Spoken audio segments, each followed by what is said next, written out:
además de pues, daros la bienvenida a este salón de pleno, a esta jornada de la Semana del Flamenco y al evento de hoy, como bien sabéis, este documental, que viene a cargo de la Ateneo de Málaga. Para ello pues, me acompañan, además de Diego Santos, que ya lo conocéis, concejal de aquí de Cultura y Hacienda, me acompaña Victoria, me acompaña Miguel, me acompaña Juan, que son pues vicepresidentes, copresidentes de la Ateneo de Málaga y por supuesto al amigo Juan, que ya es de la casa y también es representante de la Ateneo.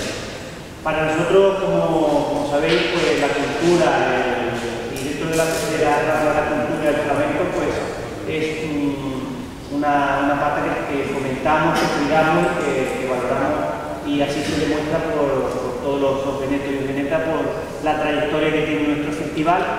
Como bien sabéis, ya el año pasado se amplió un poquito después de esa pandemia que tuvimos, y este año pues, se ha prolongado más durante una semana. Tuvimos la presentación lunes de la exposición de la galleta en el CIAS, que aprovecho para invitar a que siga abierta durante toda esta semana. Esta mañana hemos estado presentando nuestro cartel del festival en la delegación del gobierno, hemos estado en la televisión y agradecemos que no han podido, se disculpa la Carlieta y el marido no han podido venir porque les hemos dado un tute y hemos terminado casi a las 6 y pico, hemos llegado de Málaga después de la presentación y hemos pasado por televisión de Málaga y se disculpaban porque decían pues, de una forma simpática que si no iban a llegar, si se ha puesto otro día, más a las 12 no llego yo a sábado. O sea que, pero hemos pasado una jornada bastante bonita y por supuesto bebiendo OGM, teniendo nuestro festival, nuestra semana de la cultura del flamenco, y hoy estamos aquí gracias, como decía antes, a la Ateneo de Málaga, a la compañía representante del Ateneo, para seguir pues hablando de flamenco, hablando en un documental, que ahora veréis también un documental que lo presentará, le dejo la palabra para que lo presenten ellos a los pedazos de artistas también que vamos a tener hoy con nosotros, un documental acompañado y amenizado por ese toque y ese cante al flamenco, y ya digo, para nosotros seguir invitaros a que continuéis con la programación de cultura que tenemos, el jueves y el viernes en la propia Plaza del Pueblo, totalmente gratuita, abierta a todo el mundo, continuamos con eventos y actuaciones flamencas, y el sábado, que como sabéis, y digo por suerte, aunque nos llaman todos los días gente todavía diciendo que cómo pueden entrar, y es una pena que no puedan acceder a un evento de la envergadura que va a ser este año igual que los anteriores, con ese homenaje y ese fin de fiesta cerrando de la cabeza. Tenemos todas las entradas vendidas, eso significa que has tenido buena aceptación, y yo quisiera también agradecerle, pues, por supuesto, a Diego Santos, al concejal, a mi equipo, por supuesto, Estefanía, a José González, que están ahí, y a toda la comisión del Festival de Flamenco, que llevan muchos meses trabajando para que podamos conseguir que el festival haya sido lleno absoluto, que esta semana sea con una programación intensa y que podamos disfrutar el sábado de un festival a la altura, como bien sabéis, que OGM celebra. Así que ya me callo, le paso la palabra al que queráis de vosotros, y que disfrutéis de esta semana del flamenco y de hoy, por supuesto, con esos artistas que están esperando a que me calle yo para empezar. Así que, Victoria.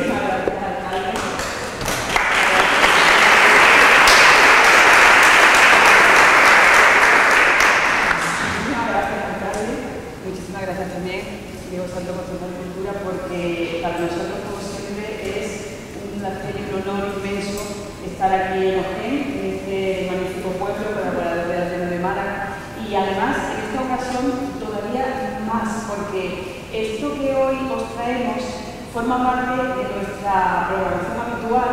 Este ciclo lo estamos realizando desde hace ya 4 años, o 5 años, en el que intentamos poner en valor mujeres malagueñas en la historia, mujeres que han tenido una vida, un trabajo muy importante, que han dejado huella importante en nuestra historia desde distintas disciplinas, y precisamente la mujer de la que hoy se va a hablar es una malagueña que dejó huella en el flamenco. Y puesto que OGM es un pueblo con tanta categoría dentro del mundo del flamenco, que este magnífico festival, poder traer esta actividad nuestra dentro de este preámbulo del Festival de Acción de OGM un auténtico honor. Así que esperamos que os guste muchísimo. Y sí que le voy a dejar la palabra a Miguel Tello, que no solamente es el presidente ejecutivo del Ateneo, sino que además es el vocal de historia y es quien organiza este magnífico ciclo, que concretamente está dedicado en esta ocasión, en esta edición, a esta mujer. Así que dejo la palabra a Miguel para que os cuente un poquito más de lo que vais a conocer y a ver.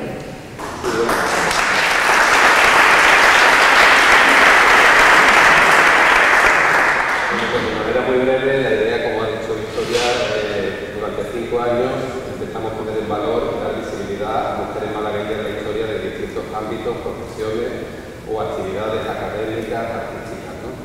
Siempre intentamos buscar nuevas fórmulas y nuevas líneas, ¿no?, para dar a conocer al público. En esta ocasión, pues bueno, pues ya el año pasado y también de la mano de nuestro conferenciante de hoy, de Jesús Nieto, pues ya pusimos también en valor a Pepita Durán y a la Escuela Bolera. Ahora hablaré un poquito de él y él es un gran experto en la materia que nos va a dar hoy, ¿no? Este año pues pensamos que también buscando alternativas y cosas diferentes, que no todos fueran escritoras, poetas interesantes, por supuesto, pues pensamos también buscar otras líneas. Entre ellas pues encontramos, que yo la encontré de manera un poco casual, el tema del flamenco y a esta pionera, ¿no?, del flamenco en Málaga, que tiene una vuelta en la cuenca. Esta conferencia acompañada de actuación y también de soporte audiovisual, pues también la tendremos en el Ateneo dentro de unos días, ¿no? Aquí la vamos a hacer de una manera más importante, más grande. Va a haber más actuaciones, y entonces porque queremos que merezca la pena y este Festival de Castillo de Pescante de Ojén, y que además nosotros teníamos conocimiento de que cumple su 47 edición, me parece de suma importancia para que tuviera esta presencia aquí, en este salón de plenos, al que tanta gente venimos, y a mí me parece un encanto, ¿no?, porque siempre que vengo, que hemos tanto ahí tomado, y algún día me creeré que todo lo que sigo que está ahí, algún día lo conseguiré. Decir un poco más que Jesús Nieto es profesor de historia, está doctorado también en historia, es profesor de la Escuela de Arte de San Telmo, es un gran especialista en la moda, la clase de historia de la moda, y también, sobre todo, ha sido profesor del conservatorio también, de danza, y es un gran experto en la materia y en la persona y en la figura que vamos a conocer hoy, que creo que vamos a disfrutar todo mucho de su conferencia y de quienes nos acompañan, que son Amparo, Alba y Alba, ¿verdad? Así que, sin más, poco más que decirte, que disfruten y les doy la palabra a Juan.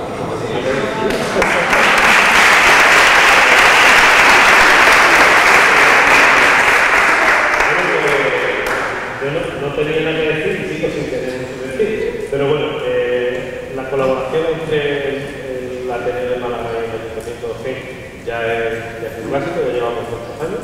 Empezamos en la anterior junta directiva, no, la anterior, la última de Diego Rodríguez Vargas. Empezamos con esta colaboración, es muy fructífera para las dos partes. Yo me siento un objeto más, yo lo único que espero que algún día me haga un huequecillo por aquí, me quedo, y esta es mi casa, yo siempre que vengo y traigo lo mejor que puedo traer. Siempre nos estamos partiendo la cabeza en el Ateneo de Málaga, pensando que podemos traer que os sorprenda, que os guste y que os vayáis, os sintáis cómodos con las cosas que traemos.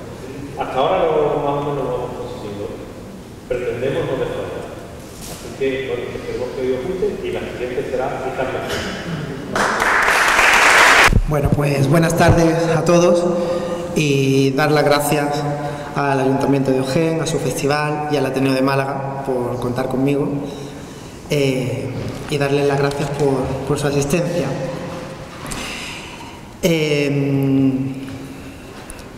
Trinidad Huertas la Cuenca me parece una figura apasionante, ¿no? Ella, como ya saben, nace en Málaga. Sabemos por una gacetilla, un periódico malagueño, que nace en 1855 y fallece en La Habana en 1890. Ella era bailaora, también guitarrista de flamenco, hija de María Cuenca Fernández, de la barriada malagueña del Palo, y de José Huertas Flores. No se sabe bien si de Antequera o de Campillos. Tanto por línea materna como paterna, los abuelos eran de Antequera, de Casabermeja y de Algarrobo. Como he dicho antes, ¿no?, gracias a esta curiosa gacetilla aparecida en la prensa de Málaga, se denominaba la Unión Mercantil, del 22 de mayo de 1887, conocemos su año de nacimiento, 1855, y esta decía así: en París, un periódico de centricidades dice, hablando de las mujeres andaluzas, que en un café cantante de aquella hermosa ciudad hay una joven de 32 años de edad, natural de Málaga, la cual siempre ha vestido de hombre, fumando y bebiendo como cualquier terne. Como no sea la célebre bailarina del género andaluz Trinidad Cuenca, no adivinamos quién pueda ser esa próxima paisada nuestra. Por lo tanto, sus comienzos artísticos serán en estos cafés de cante, en estos cafés cantantes de Málaga.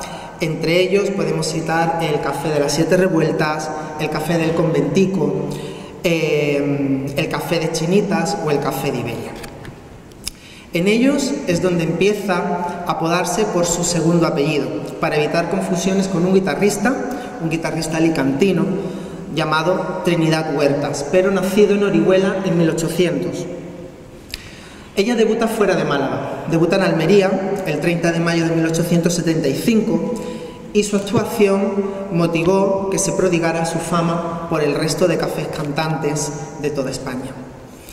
El debut en Almería también fue publicado en una crónica, en la Crónica Meridional, el 30 de mayo del 75, y decía así: Casino Almeriense, Plaza de Santo Domingo, gran función para hoy de cante y baile, en la cual harán su debut nuevos artistas y entre ellos la célebre Cuenca de Málaga. Bueno, como anécdota, ¿no?, el ofrecimiento que hacían de helados y licores, tanto nacionales como internacionales, porque el artista cobraba en función de la venta, es decir, no tenía un caché como hoy día, ¿no?, te contratan y llevas tanto caché. Esto como curiosidad de ciertas vicisitudes que tenían que pasar estos artistas a finales del siglo XIX. En 1879, 1880, 81, será figura indispensable en Jerez, en el Teatro Eguilaz. Seguidamente sigue recorriendo cafés cantantes por toda España: Café de la Independencia en Málaga, el Gran Café del Teatro Principal de Almería, el madrileño Teatro de la Bolsa y un largo etcétera. Nos preguntaremos, bueno, estos cafés de cante, estos cafés cantantes, ¿cómo eran? Pues fueron la versión popular y flamenca de lo que eran los cafés chantant en el resto de Europa, ¿no?, que estaban totalmente de moda en esa época. Estos cafés, sin duda, propiciaron la cristalización y la codificación definitiva del baile flamenco, condicionaron sus primeros pasos. En ellos nace, ¿no?, como criatura recién nacida en los salones y academias de baile, donde este flamenco se hizo mayor de edad y comienza una insospechada carrera que continuó enriqueciéndose hasta nuestros días. Gracias a estos cafés cantantes, todos estos artistas pueden hacerse profesionales y en ellos alcanzan fama y nacen, se nombran las primeras figuras que aparecen en los libros de historia como las primeras figuras del cante y del baile, del toque, del flamenco. Desde 1870 y especialmente desde 1880 y 90, toda esta centuria y esa afición al flamenco se extenderá tanto por la geografía hispana y se abren cafés de cante en los más apartados rincones de toda la geografía, no solo de Andalucía, sino, como he dicho, en toda España. Unos ofrecían solo y exclusivamente flamenco con regularidad, otros, se me olvida pasar, aquí he puesto esta imagen del Café del Burrero, un poco la propia representación de cómo uno de los pocos cafés de cante que solo y exclusivamente exhibían flamenco, ¿no? Puesto que habrá otros tantos que irán combinando sus actuaciones, es decir, lo que era el denominado el arte frívolo, varietés, etcétera, un poco porque tenían que atender otros gustos, ¿no? Otros gustos. Unos permanecerán abiertos años y años, otros periodos breves. Algunos alcanzaron gran notoriedad como es el caso del famoso café de Chinitas de Málaga, y algunos hoy día no nos queda ni siquiera ningún dato. Lo que sí es cierto es que la mayoría de los cafés de cante en los que el flamenco fue protagonista pues no eran templos de arte ni lugares apacibles. En contrapartida, ¿no?, en contraposición, tenemos el teatro y esa danza academicista, que será la escuela bolera, que será algo un poco diferente, ¿no? Estos lugares, pues las personas nos regaban sus gargantas generosamente con vinos de la tierra, con licores, y muchos artistas además hacían todo lo posible porque el público consumiera más para ganar más dinero, tener más caché. Tal vez ellos, sin duda, ¿no?, despertaba todas esas risas, todas esas reyertas que a veces se producían fruto del alcohol, de los amoríos o del juego, y los bienpensantes de la época pues les llamaban centros de inmoralidad. El café de cante flamenco solía consistir en un enorme salón con paredes encaladas, a veces algo destartalado. Se iluminaba con candiles de aceite o con lámparas de gas. Ahí tenemos también la otra denominación antigua, ¿no?, anterior a lo que son los bailes de candil, por el alumbramiento que se hacía. Y en él se disponían mesas rústicas de pino, con sillas de enea. En uno de sus lados se levantaba el tablao, que se decoraba con espejos, cortinas, telas, y además estas cortinas ocultaban los accesos a los camerinos, ¿no?, donde se cambiaban y donde permanecían los artistas.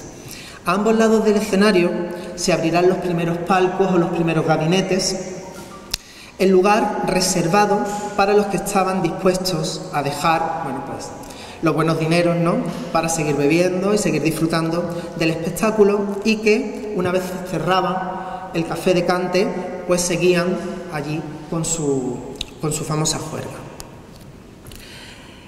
En la presentación de Trinidad Huertas, La Cuenca, en Madrid, nada más y nada menos con la compañía de Silverio Franconetti, y se anunciará como Trinidad Cuenca La Bonita. Ella en este momento, en esta compañía, comparte tablas con Francisca la Pastorcilla, la Niña del Malé, Luisilla la Gaditana, Pepa la Cordobesa, Antonio el Pintor, Antonio Pérez el Jerezano, Carito, José Lara y Antonio Pérez. Y es en este teatro principal, situado en la calle Barquillo de Madrid, donde ella realiza el primer número de repertorio en este espectáculo, Unas Alegrías. Entre este repertorio, en general, serán las alegrías, entre soleares, tangos, zapateados, bailes, todos ellos que tenían una duración muchísimo menor de la que tienen hoy día. Eran bailes mucho más cortos. Eso sí, en este escaso tiempo el artista tenía que demostrar su valía, tenía que ganarse al público, demostrando su originalidad, su arte, su sello, su personalidad, pues era lo que marcaba la diferencia con el resto de todos sus rivales. Así, aunque cada artista en una misma función interpretaba el mismo palo, como era el caso de las alegrías, el espectáculo resultaba variado, pues este era único, personal y distinto. Este número estrella de los bailes flamencos de finales del siglo también era interpretado de forma magistral por nuestra protagonista. Un baile gaditano que se conoció en los primeros tiempos del café de cante y como ha seguido siendo, es un baile rítmico, jubiloso, festivo, en el que prima por encima de todo la espontaneidad, el aire, ¿no?, como le decimos los flamencos, y la gracia con la que era interpretado. En ella se puede juzgar el talento y la personalidad de nuestra bailaora, donde además el baile por alegrías de la Cuenca en ocasiones era un todo completo en aquellos tiempos, pues a veces no solo bailaba, sino que en ocasiones se autoacompañaba con cantecitos mientras la interpretaban. Por eso lo que vamos a ver a continuación es una recreación de cómo podía ser estas alegrías. No es Trinidad Huertas La Cuenca, no hay ninguna foto de Trinidad, de archivo de Trinidad Huertas La Cuenca, perdón, vestida de mujer, sí de hombre, de mujer no, pero tenemos aquí a Rosario Monge la Mejorana, la madre de Pastora Imperio, que va ataviada al uso como era en la época y cómo iban, ¿no?, estas mujeres para realizar estos bailes. Bueno, y a continuación, pues sí, vamos a disfrutar de esa recreación escénica realizada por la bailaora Alba Luna, el cante de Amparo Ramos y la guitarra de Alba Espert. Una cosa también que quiero decir es que era común que las mujeres acompañasen, que fueran mujeres acompañando al toque y al cante a la cuenca. Un aplauso.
Canto a los ojos de un niño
Yeah.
Otra de las características del baile de aquel tiempo era la frontera que dividía el baile masculino y el baile femenino, o mejor dicho, el baile entre falda y pantalón.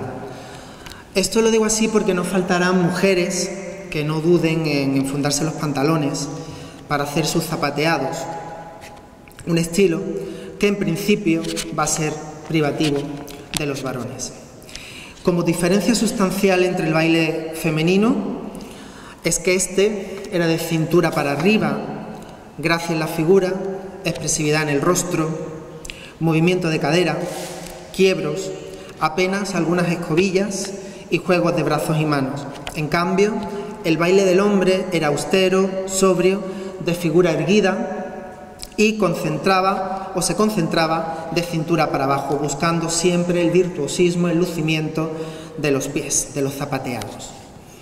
Y es aquí donde encontramos otros de los repertorios más característicos de la época, ¿no? El zapateado. Era uno de los números de repertorio de flamenco básico de los cafés de cante, un baile masculino por antonomasia,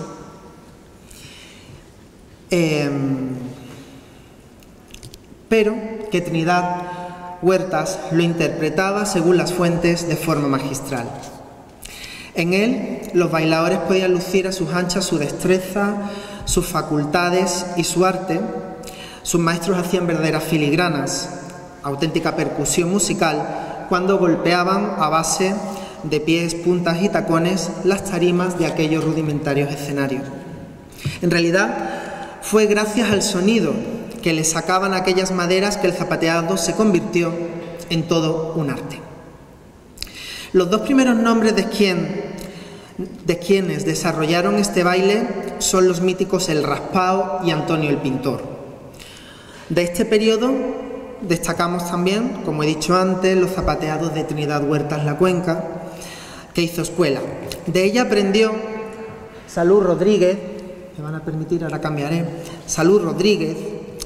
De ella aprendió toda esa habilidad para las escobillas, el detalle flamenco que más fama le dio. Heredó el gusto por las prendas masculinas. Con apenas 6 años ya bailaba en teatros malagueños. Después triunfó en Sevilla, en el Teatro de Silverio Franconetti. Más tarde se presentó en Madrid en 1890. Recorre España, incluso llega a actuar en Berlín junto a su hermana Lola en 1895 con un grupo de artistas que era encabezado por Juana Vargas la Macarrona. Otro de los artistas magistrales del zapateado, es también discípulo de La Cuenca, fue el Lamparillas. Se le denominaba un artista de exquisito estilo por el zapateado que realizaba. Sus escobillas dicen las fuentes que eran precisas, su posición, juegos de brazos insuperables, y, por supuesto, lo que le unía a su gran juventud. Vivió intensamente, murió muy joven, con apenas 18 años, lo que Fernando de Triana, ¿no?, el gran cronista de todos estos datos del siglo XIX, lo define como el malogrado. Otra de los palos o de los bailes que se hacían muy de la mano también de estos zapateados serán lo que se denominan las torerías.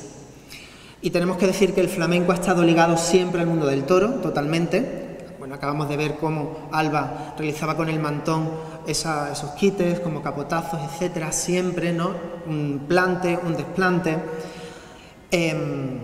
Por lo tanto, se da esa vinculación tanto emotiva como plástica, se imita la posición del torero, etcétera. Se refiere, por lo tanto, el gran Vicente Escudero, en ese decálogo del flamenco, ¿no?, cómo establece los paralelismos entre el flamenco y el toreo. Y decía así, leo textualmente: el torero tiene mucho de baile. El flamenco, sobre todo, está lleno de actitudes estáticas y no olvidemos que en él también se emplea la palabra desplante. A las zapatillas de un torero, cuando cita al toro, para arrancarle un redoble a la arena, solo le hace falta tener tacón. Un farol es en realidad una vuelta quebrada.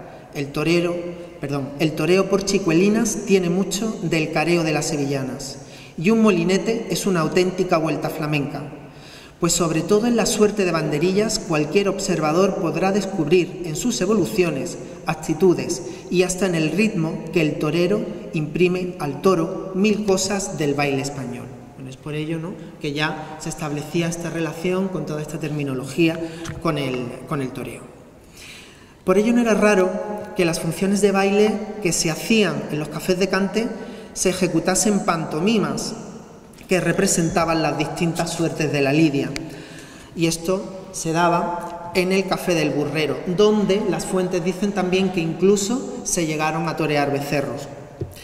Ese era precisamente el argumento de bailes que van a ser los llamados bailes de escuela bolera, posteriormente, cuando se codifican, ¿no?, como el Vito o como la malagueña y el torero. Muchas de estas parodias hoy se siguen haciendo en bailes por alegrías, en cañas, etc. Y en esta época alcanzarán máxima popularidad e incluso, gracias a ellas, algunos bailadores cosechan sus primeros triunfos. Una de las primeras noticias que han llegado a nosotros de artistas que sin lugar a duda podemos calificar de flamencos y que hacían este tipo de parodias es el anuncio de zapateado que bailó Francisco Ruiz el Jerezano el 6 de marzo de 1853. Luego, en época más tardía, en la que nos ocupa, será Concha la Carbonera, ¿no?, que le ponía banderillas a los pliegues del aire. Trinidad Huertas, la Cuenca, solía vestir de torero. Entre risas y bromas y mucho arte, pues hacía lo que se denominaba una lidia completa. En 1904 consiguió triunfar en Madrid, también otro grande, el Estampido. Con él, que fue conocido como el baile del picador, un número que formará parte de su repertorio durante toda su vida. Así, de esta manera, la Cuenca encarna su arte y su estampa flamenca con la vinculación de estos dos mundos a las pantomimas taurinas que solía interpretar en los tablaos y en los escenarios de su día, y se le debe pues toda esa fama y toda esa popularidad. Todas estas incursiones femeninas en el mundo del toreo,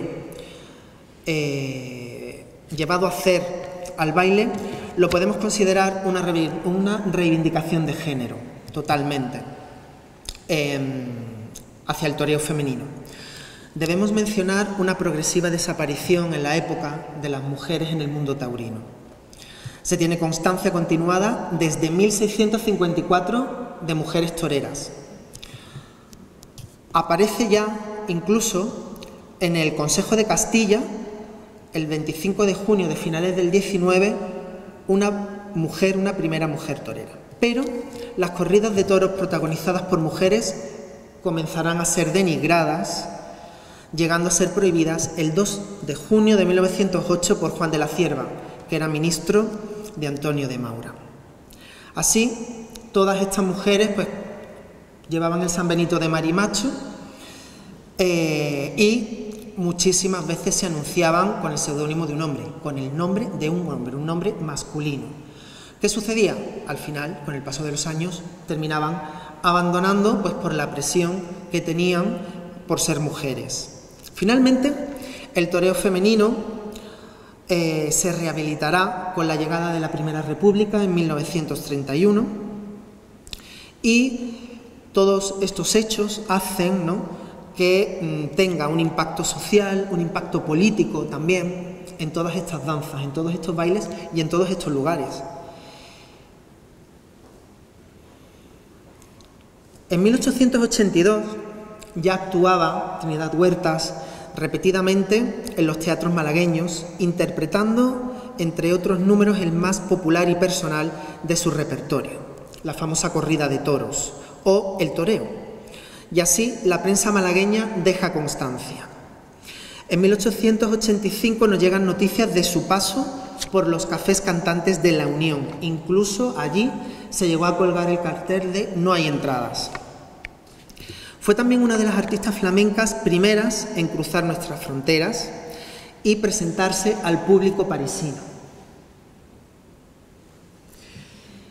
Es allí donde va con el espectáculo titulado La Feria de Sevilla. Es un grabado de este espectáculo en el Teatro Nuevo Circo de París, de la capital del Sena, y que, como tantas veces, y había ocurrido ya en épocas anteriores, embelesa al público francés.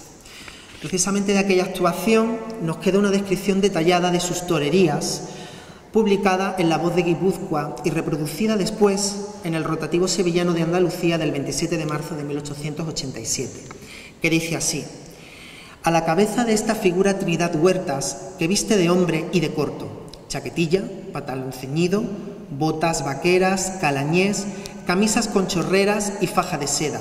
De este modo desaparece lo que tiene de antipático el bailaor y aumenta la gracia de la bailaora, que la derrama por arrobas. Sube el punto de entusiasmo cuando Mademoiselle Cuenca, a la vez que baila una suerte de zapateado, simula las varias suertes del toreo.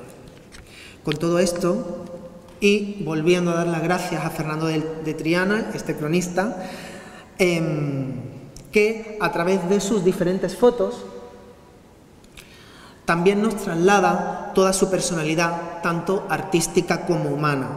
Y las palabras de Fernando de Triana dice así: en su fotografía se aprecia de pronto que es el prototipo de la majeza, el arte y la simpatía. En el retrato representa uno de sus bailes, la parodia de la lidia de un toro, desde el primer capotazo hasta que muere, y al compás de las diferentes suertes del toreo. Hace con los pies verdaderas filigranas, llenas de ritmo y arte depurado. El baile de hombre lo ejecutaba maravillosamente. Fue la primera lumbrera como mujer vestida de hombre, con traje corto, y por si esto no fuera bastante, también fue una excelente guitarrista. ¡Viva Málaga!, decía. Del mismo autor, en su obra Arte y artistas flamencas, le dedica especial espacio y escribe en uno de sus párrafos: el baile de hombre lo ejecutaba maravillosamente. Fue la primera lumbrera como mujer vestida de hombre, con traje corto, y por si esto no fuera bastante, también fue una excelente guitarrista. Ya casi para finalizar, el célebre maestro Otero, que también comentó que fuese, ¿no?, uno de sus bailes, las soleares de Arcas, como zapateado flamenco, y quedando también dentro de todo ese repertorio académico de baile español.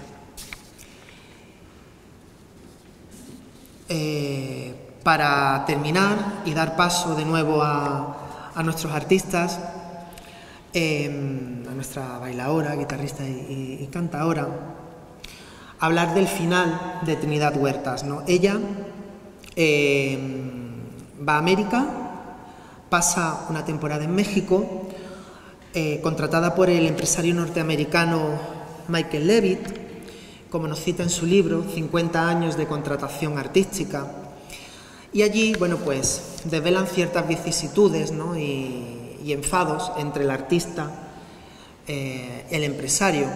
Tampoco se sabe bien, ella iba acompañada de un hombre, dicen los textos, que un hombre grande, de aspecto serio, antipático, tal vez la pareja de la Cuenca. Lo que sí se sabe, que ella pronto abandona México, rompe el contrato, incluso va a un juzgado para romper ese contrato, y se va a La Habana. Con alguien, no se sabe con quién, se cree que con una mujer. Enferma, le escribe al empresario, vuelve a México, pero tras un breve periodo de 2 semanas allí, y dicen también las fuentes que ya no era la misma, que no tenía ese brillo, no tenía la fuerza, no tenía el desparpajo, ni esa sonoridad en sus pies, que es recogida de nuevo por esta persona, se va a La Habana, donde muere finalmente por unas altas fiebres. Y es así donde, a continuación, lo que queremos recrear es ese baile de hombre a través de una caña, donde Alba va vestida con sombrero calañés, pantalón, chaquetilla, recreando todos estos movimientos que aluden al toreo, a ese virtuosismo en los pies.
siempre después de las conferencias, las charlas, sobre todo así de este tipo, pues intentarlo hacerlo más dinámico. Si alguien de la sala tiene alguna pregunta, quiere participar en algo artístico, sino también a nivel social. Antes había mencionado la conferencia que di de Pepita Durán y ella pone de moda la pata de gallo. La pata de gallo en toda